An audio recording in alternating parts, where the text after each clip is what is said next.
राधे राधे दोस्तों, मेरे चैनल में आपका बहुत स्वागत है। बनारस के शमशान घाट पर वेश्याएं क्यों नाचती हैं? क्या आप जानते हैं कि जिस बनारस को हिंदू धर्म का सबसे पवित्र स्थान माना जाता है, उसी बनारस में वेश्याएं लोगों की मौत पर नाचती हैं। यानी कि जहां एक लोग मरने का दुख मनाते हैं, वहीं दूसरी ओर वेश्याओं के घुंघरू रुकने का नाम ही नहीं लेते। आखिर क्या है इसके पीछे का रहस्य? दोस्तों, इसके पीछे का राज जानकर आप भी चौंक जाओगे। दरअसल काशी के मणिकर्णिका घाट पर हर साल चैत्र नवरात्र की सप्तमी को महाशमशान महोत्सव मनाया जाता है। मान्यता है कि इस दिन काशी के राजा भगवान शिव अदृश्य रूप से इस पूरे महोत्सव में शामिल होते हैं। तब इस घाट में वेश्याएं बेहिचक नृत्य करती हैं, यानी इस तरह की चिता की लपटें उठ रही होती हैं और दूसरी ओर वेश्याओं के घुंघरुओं को झनकार बज रही होती। मणिकर्णिका घाट पर लोगों के रोने और तबले की थाप का एक अनोखा संगम सभी को हैरान कर देता है। कहा जाता है इस नाच गाने के जरिए वेश्याएं महादेव को अपनी प्रति भावना प्रकट करती हैं। उनका मानना है सभी को तारने वाले शिव क्या उनकी सेवा को स्वीकार नहीं करेंगे? क्या उसे इस नरक से बाहर निकालकर मोक्ष का अधिकारी नहीं बनाएंगे? अब सोचने वाली बात है कि इस घाट पे परंपरा किसने क्यों शुरू की? आखिर कौन था जिसने पहली बार इसे मणिकर्णिका घाट के नाचने पर बुलाया था? ये बातें 15वीं शताब्दी के उस समय राजा मान सिंह आमेर के राजा हुआ करते थे। अकबर के 9 रत्नों में से एक माने जाते थे। उस समय उन्होंने शिव मंदिर का निर्माण करवाया और उसकी मरम्मत वगैरह करवाकर फिर से खूबसूरत मंदिर करवा दिया।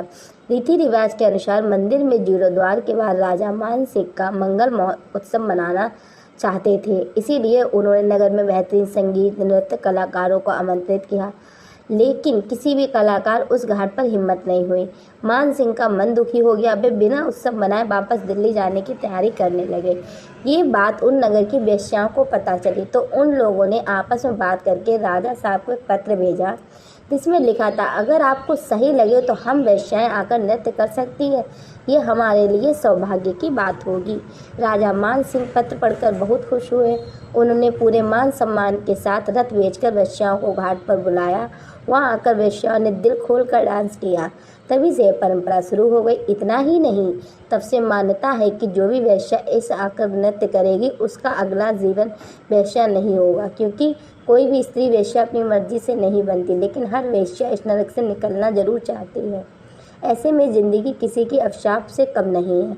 आपको बता दें, इस महाशमशान महोत्सव में इस घाट में जिसका भी अंतिम संस्कार होता है, इस आत्मा को जीवन मृत्यु के चक्र से छुटकारा मिल जाता है, क्योंकि वह भोलेनाथ उनके कानों में तारक मंत्र का जाप करते हैं। फिर उन्हें महादेव के धाम में ही जगह मिल जाती है।